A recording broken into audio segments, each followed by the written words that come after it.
Hi అండి, అందరికీ నమస్తే. Welcome to my channel improving and inspiring. ఈరోజు నేను మీతో షేర్ చేసుకోబోతున్న టాపిక్ మేనేజింగ్ నెగిటివ్ థాట్స్.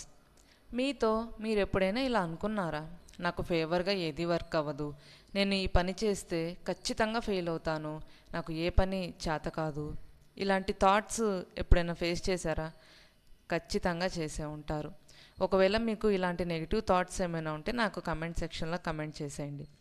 ఇలాంటి ఆలోచనలు మనల్ని హర్ట్ చేయటమే కాదు, వీటి వల్ల మనకు భయం, కోపం, సెల్ఫ్ డౌట్ అన్నీ నెగిటివ్ ఎమోషన్స్ పెరిగిపోతాయి.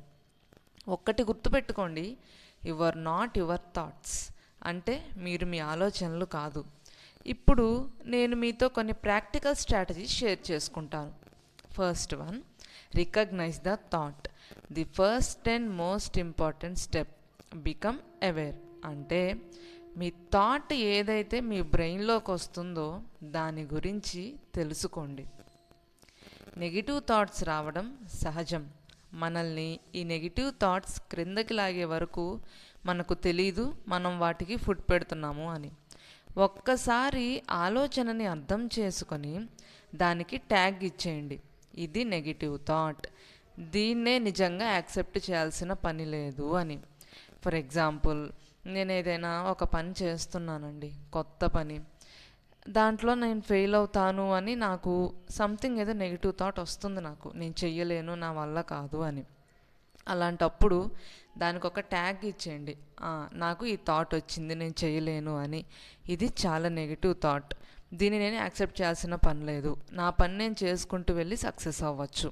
ఇలా మీకు వచ్చిన థాట్ ఏదైతే వస్తుందో ఇది నెగిటివ్ థాట్ అని ఫస్ట్ దాన్ని అవేర్నెస్తో తెలుసుకోండి.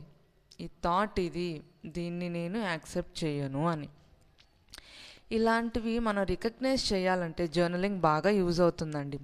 డైలీ ఒక 5 minutes జర్నల్ చేయడం వల్ల చాలా బిగ్ డిఫరెన్స్ చూడొచ్చు. Second one, question your thought. మీకు వచ్చే ఆలోచనని ఇలా క్వశ్చన్ చేయండి, ఇది 100% నిజమైనదేనా? దీని గురించి నా దగ్గర ఏం ఎవిడెన్సెస్ ఉన్నాయి? నాకు క్లోజ్గా ఉండేవాళ్ళు నాతో ఈ థాట్ షేర్ చేసుకుంటే నేను ఎలా రెస్పాండ్ అవుతాను? ఫర్ ఎగ్జాంపుల్, నేను ఒక ఫెయిల్యూర్ని అనుకునే బదులు ఇలా మిమ్మల్ని మీరు క్వశ్చన్ చేసుకోండి, నేను ఎప్పుడు సక్సెస్ అవ్వలేదా? నేను ఒక హార్డ్ సిచ్యువేషన్ నుంచి ఎలా ఓవర్కమ్ అయ్యాను? దీనివల్ల బ్రెయిన్ థింకింగ్ ఎమోషన్ నుంచి లాజిక్కి షిఫ్ట్ అవుతుంది. Next, reframe with compassion. ఒక్కసారి క్వశ్చన్ చేసుకున్నాక థాట్ని దాన్ని రీఫ్రేమ్ చేసుకోవాలి. అమ్మో నా వల్ల కాదు, నేను చేయలేను అనే బదులు ఇది కష్టమే, అయినా ఇలాంటివి చాలా ఫేస్ చేశాను, చాలా గ్రో అయ్యాను అనుకోండి. Next one, take small positive action. మీ థాట్స్లో మీరు స్టక్ అయినప్పుడు ఒక్క పాజిటివ్ థింగ్ చేయండి. మీ చుట్టుపక్కల సరౌండింగ్స్ క్లీన్ చేసుకొని బయటకు వెళ్ళి ఒక ఫ్రెండ్కి కాల్ చేయండి. దీనివల్ల మీ బ్రెయిన్కి మీరు స్టక్ అవ్వలేదు, కంట్రోల్లో ఉన్నారు అని అర్థమవుతుంది.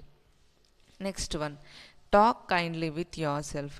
థింగ్స్ మెస్ అయినప్పుడు మీతో మీరు హార్ష్గా ఉండకుండా, ఇప్పుడు నేను ఇలా ఫీల్ అయ్యాను, అయినా పర్వాలేదు, నా బెస్ట్ నేను ఇస్తున్నాను అని అనుకోండి. సో ఎప్పుడైనా మీరు ఈ నెగిటివ్ థాట్స్ ప్రాబ్లం ఫేస్ చేసినప్పుడు కొంచెం పాజ్ తీసుకొని ఈ స్టెప్స్లో ఏదో ఒకటి ట్రై చేయండి. మీరు ఏ స్టెప్ ట్రై చేయాలనుకుంటున్నారో కమెంట్ సెక్షన్లో కమెంట్ చేసేయండి. నా వీడియోస్ కనుక మీకు నచ్చినట్లయితే please like, share and subscribe to my channel improving and inspiring. Bye.